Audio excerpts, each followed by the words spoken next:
Bon alors cette nuit, j'ai presque pas dormi parce que j'ai fait une vidéo sur Nvidia, vous avez dû la voir. Donc aujourd'hui, je devais pas tourner parce que c'était congé pour moi. Mais hier soir, Elon Musk a déposé un document officiel à la SEC dans lequel il explique noir sur blanc que son salaire dépendra de sa capacité à installer 1 million de personnes sur Mars.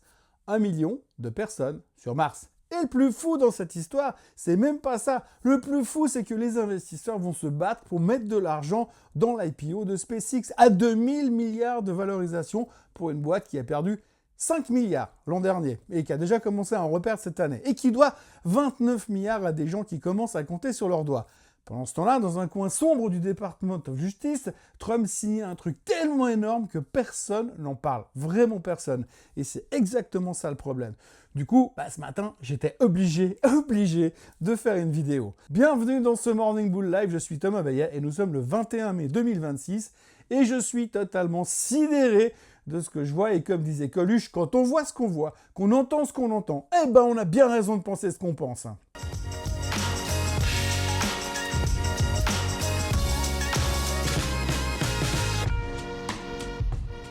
Cette émission vous est présentée par Swissquote. Alors avant toute chose, ce que vous allez entendre et voir dans cette vidéo n'est pas un conseil financier, c'est mon avis, mon analyse et parfois mon humeur du jour. Par contre, si vous voulez comprendre la bourse, là, vous êtes au bon endroit. Aujourd'hui, on va donc parler de l'IPO de Mars, de fiscalité créative et de la pire habitude que les marchés ont contractée depuis le Covid, célébrer ce qui n'arrive pas et fermer les yeux sur ce qui arrive vraiment. Et avant qu'on commence, petite précision, Nvidia, on en a parlé toute la nuit, en long, en large et en travers dans la vidéo de tout à l'heure. Si vous ne l'avez pas vu, le lien est dans la description. Aujourd'hui, on passe tout de suite à autre chose. Hier soir, pendant que Jensen Huang faisait sa petite danse en cuir noir sur la scène de Nvidia, Elon Musk, fidèle à lui-même, fidèle à son ego, fidèle à son timing chirurgical, a balancé dans les médias le S1 de SpaceX. Alors le S1, pour ceux qui débarquent, c'est le document officiel que tu déposes à la SEC quand tu veux introduire ta boîte en bourse. C'est l'open bar version finance. Tu montres tout, tu dis tout et tu racontes tout. Et hier, c'était showtime chez SpaceX. SpaceX va donc lever 80 milliards de dollars. Valorisation visée, 2000 milliards. Ticker SPCX. IPO prévu le 12 juin. Pour vous donner une idée, 2000 milliards, c'est plus que le PIB de l'Italie, c'est plus que la capitalisation de Walmart, JP Morgan et Coca-Cola à réunis. Pour une boîte qui fait quoi? Qui envoie des trucs en l'air. Bravo, c'est beau, c'est magnifique.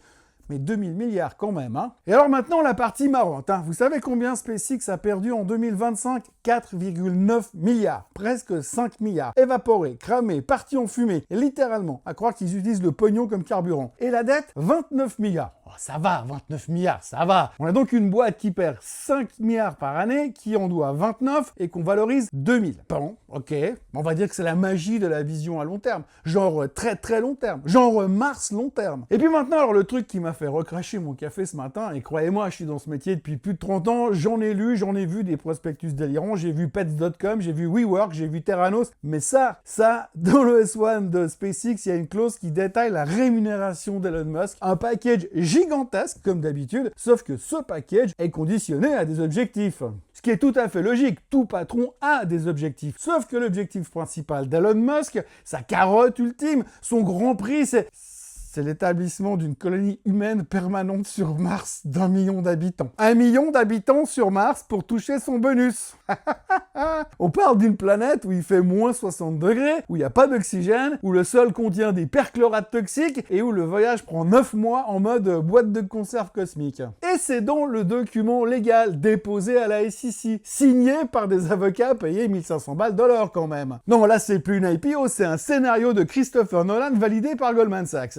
Ah puis attendez, c'est pas fini, hein, parce que dans ce même S1, il y a un autre petit détail. Un petit détail qu'on glisse en page 247, en bas, en gris clair, en espérant que personne ne le lise vraiment. Il y a un Customer A qui représente 20% du chiffre d'affaires de SpaceX. Le Customer A, son nom, sans précision, 20% du chiffre d'affaires. Alors c'est qui ce Customer A? Un mystère, ils le disent pas. Mais bon, on va être sérieux 2 secondes. Hein. Une boîte qui envoie des satellites, des fusées, du matos top secret et qui a un client qui pèse 1/5 de tout le business, vous pensez à quoi? Vous pensez à qui? Oui, moi aussi. En fait, ça commence par Pan et ça finit par Tagon. En gros, vous achetez une action SpaceX et vous achetez 20% de dépendance directe au gouvernement américain. Ce qui veut dire que le jour où il y a un changement d'administration qui n'aime plus Elon, et croyez-moi, ça peut arriver CV assez vite vu son CV récent, eh ben 20% du chiffre d'affaires part en sucette en l'espace de 6 mois. Mais tout est dans les prix, paraît-il. Et puis il y a autre chose, hein. Quand on lit un petit peu plus loin dans le prospectus, on se rend compte que finalement une grande partie de ce que fait SpaceX est destinée à faire de l'IA et pas forcément des fusées. Pourtant on nous vend surtout des fusées dans l'immédiat. Alors maintenant vous vous dites certainement, ouais mais Thomas c'est délirant, personne va acheter ça. Ben si, tout le monde va acheter ça. Justement, cette IPO va être sursouscrite massivement, genre 10 fois, 20 fois. Le 20 juin, le titre va ouvrir à plus 40, plus 50, peut-être même plus 80%. Les retails vont se ruer dessus comme les soldes au mois de janvier. Les fonds vont l'acheter parce qu'ils n'auront pas le choix. Ils ont même magouillé les autorisations de rentrer le titre dans le Nasdaq 100 pour forcer les ETF à acheter. Et si t'es gestionnaire et que t'as pas de SpaceX dans 2 mois, t'es viré. Alors pourquoi ce délirium généralisé? Eh bien parce qu'on n'est plus dans un marché où on regarde les fondamentaux. On est dans un marché où on achète des histoires. Et là, l'histoire, elle est parfaite. Elle a tout dedans. Un milliardaire mégalomane, des fusées qui décollent, Mars, l'Amérique, l'innovation, le futur, le rêve, quoi. Le bilan, tout le monde s'en fout, personne ne le regarde. La dette, on s'en tape, c'est un détail. Le customer, et c'est confidentiel. Le bonus martien, c'est parfaitement visionnaire. On est tout simplement en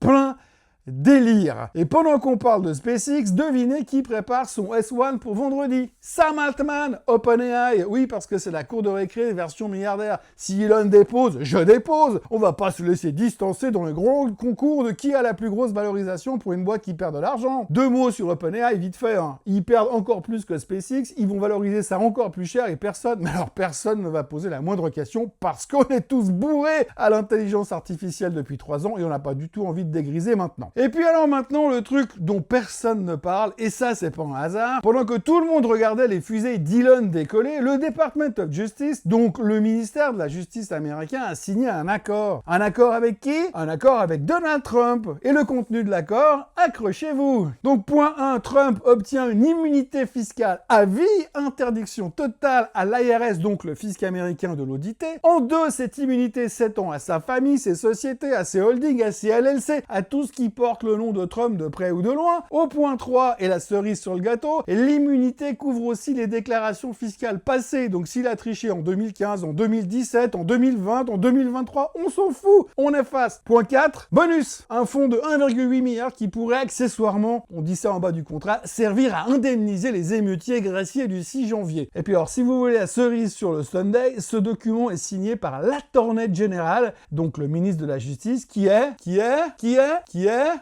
l'ancien avocat personnel de Donald Trump. Et tout le monde trouve ça tellement normal. Même les scénaristes de chez Netflix, ils auraient pas osé. Pas assez crédible. Hein. La justice américaine, c'est devenu un McDrive. Tu passes au guichet, tu commandes ton Happy Meal et avec ton menu Maxi Best-of, t'as une amnistie fiscale, 2 pardons présidentiels et 1,5 milliard en cadeau. Le tout livré tout chaud par ton ancien avocat. Et les marchés?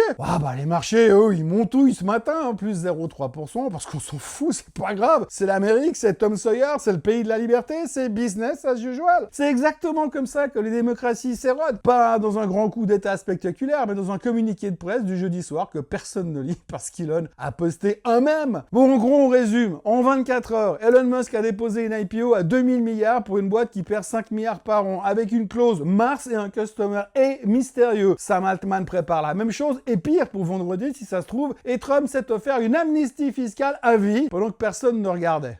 Et vous savez ce que font les marchés en Asie ce matin? Le Kospi a pris 8%, le Nikkei plus 3,7% et Samsung a pris 8%. Et pourquoi? Parce qu'on a évité une grève chez Samsung. Ouais, vous avez bien entendu. On célèbre une catastrophe qui n'a pas eu lieu. En fait, c'est ça le marché, la bourse en 2026. Et c'est ça la grande leçon du jour. Et accessoirement, la grande leçon depuis 18 mois. Le marché adore les mauvaises nouvelles qui ne se réalisent pas et il fuit comme la peste les réalités qui s'installent. L'Iran envisage de ne pas fermer le détroit d'Ormuz, plus 2%. La Fed parle de remonter les taux dans ces minutes. On ne lit même pas. Intuit licencie 17% de ses effectifs. On regarde ailleurs. 111 000 emplois tech se sont évaporés depuis le mois de janvier. C'est pas grave. SpaceX nous promet d'aller sur Mars, donc on achète. C'est devenu un marché où l'imaginaire vaut beaucoup plus cher que le bilan lui-même. Où les promesses pèsent beaucoup plus lourd que les pertes et où on préfère acheter une fusée qui pourrait peut-être un jour aller sur Mars plutôt que regarder en face le fait que la première démocratie du monde est en train de se transformer en république bananière. Le marché ferme les yeux, mais les yeux fermés, on finit toujours par se cogner contre un mur. Et celui-là, il est en train d'arriver à 2000 milliards. Alors, n'oubliez pas, si vous n'êtes pas encore abonné, c'est le moment parce que dans les jours qui viennent, ça va décoller et pas que les fusées d'Elon. Donc on s'abonne, on like, on partage et on commente. Moi, je ne suis pas là demain, mais je vous retrouve samedi pour un nouveau Swiss Bliss. Bye bye. Et puis, bonne chance. Ce contenu est informatif et éducatif destiné aux personnes connaissant les marchés financiers. Il ne constitue pas un conseil en investissement, juridique ou fiscal. Le trading et l'investissement comportent des risques, notamment la perte de capital. Les CFD et actifs numériques sont volatiles et ne conviennent pas à tous. Swissquote décline toute responsabilité quant à l'exactitude du contenu ou aux pertes liées à son usage. Produits et services disponibles selon la législation en vigueur.